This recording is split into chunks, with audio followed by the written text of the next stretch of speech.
Hello bachcho, let's read the question which says that the nitrogenous bases of the two strands of DNA are joined by option 1 phosphodiester bond, option 2 hydrogen bond, option 3 glycosidic bond, option 4 peptide bond.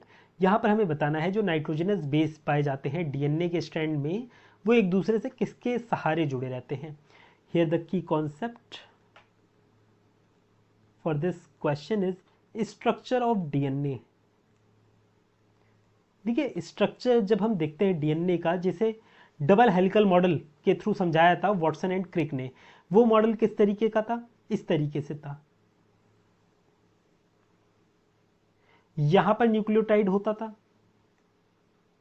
यहां पर nucleotide रहता था, और इसके बीच में आप लोगों को क्या देखने को मिलता था, हाइड्रोजन बॉन्ड देखने को मिलता था। यहां न्यूक्लियोटाइड, यहां न्यूक्लियोटाइड, और इनके बीच में क्या, हाइड्रोजन बॉन्ड। तो ये जो न्यूक्लियोटाइड है, अगर आप इसी को ही ध्यान से देखोगे तो न्यूक्लियोटाइड किसका बना होता था, होता क्या था, यहां पर नाइट्रोजन बेस होता था, इस तरीके से नाइट्रोजन बेस होता था। ये नाइट्रोजन बेस जुड़ा रहता था किससे, पेंटोज शुगर के साथ जुड़ा रहता था, इस तरीके से, इस तरीके से ये जुड़ा रहता था। अब ये pentose sugar again phosphate group के साथ जुड़ा रहता था। यहां से आप ये हटाइए और यहां पर फॉस्फेट ग्रुप लगा दीजिए, ये फॉस्फेट ग्रुप के साथ जुड़ा रहता था। अब यहां पर ये जो नाइट्रोजन बेस है, ये तो पूरा स्ट्रक्चर क्या कहलाता है, न्यूक्लियोटाइड कहलाता है। इसी को ही मैंने गोल तरीके से शो कर दिया है, ये चीज ये है। अब यहां पर ये जो नाइट्रोजन बेस है, ये अपने ही कॉम्प्लीमेंट्री नाइट्रोजन बेस के साथ क्या शो करता है, हाइड्रोजन बॉन्डिंग शो करता है। इस तरीके से ये हाइड्रोजन बॉन्डिंग बनाएगा। ये डबल भी हो सकती है, ट्रिपल भी हो सकती है।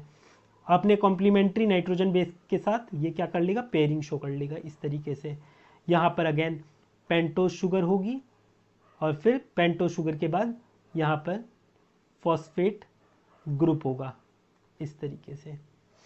तो आप लोगों को ये पूछा जा रहा है ये कैसा बॉन्ड होता है, ये कैसा बॉन्ड होता है, हाइड्रोजन बॉन्ड होता है। तो बस यही हमें बताना था, ऑप्शन 2 इसका करेक्ट आंसर है। बाकी देखिए फॉस्फोडाइएस्टर बॉन्ड, फॉस्फोडाइएस्टर बॉन्ड कहाँ होता है, फॉस्फोडाइएस्टर बॉन्ड आप लोगों को यहाँ पर देखने को मिलेगा। तो ये तो होगा नहीं, क्योंकि ये पेंटोज शुगर और फॉस्फेट ग्रुप के बीच में देखने को मिल रही है। ग्लाइकोसिडिक बॉन्ड, ग्लाइकोसिडिक बॉन्ड आप लोगों को यहाँ देखने को मिलेगा, नाइट्रोजन बेस और पेंटोज शुगर के बीच में। तो ये भी हमारा आंसर नहीं होगा। पेप्टाइड बॉन्ड आप लोगों को प्रोटीन में देखने को मिलता है, ना कि डीएनए में। तो ये भी आप एलिमिनेट कर दोगे। तो हमारा आंसर क्या हुआ, option 2। I hope you understood it well. Best of luck.